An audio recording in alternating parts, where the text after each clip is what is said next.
алейкум, урматтуу айылдаштар, сердештер, урматтуу көрүп аткан кыргыз элим. Мына көрүп атасыздар, урматтуу Камчек Ташиев, мына аябай сонун мүмкүнчүлүк болду да сизге кайрылайын деп жүрдүм эле да.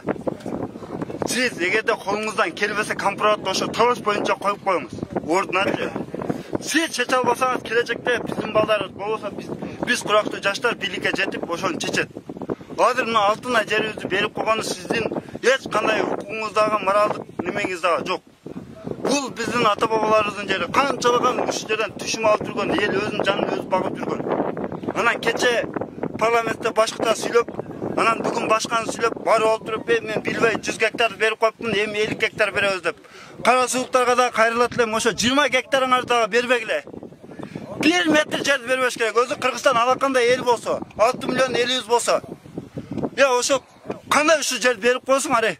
Мен барсам антып берем, мынтып берем, тигинтип берем. Кана ошо сөздөр.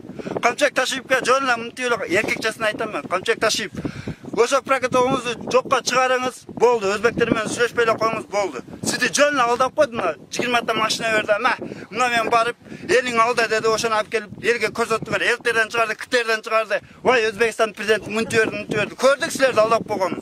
Барып канча ошо 20 машинага силер канча жер берип койдуңар, Мун жаш баландан макул жетет.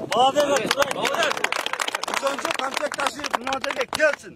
Келип, ушул компроматтын жегинде жашаган эл менен жолугуп, эсептешип, түшүндүрүп берсин.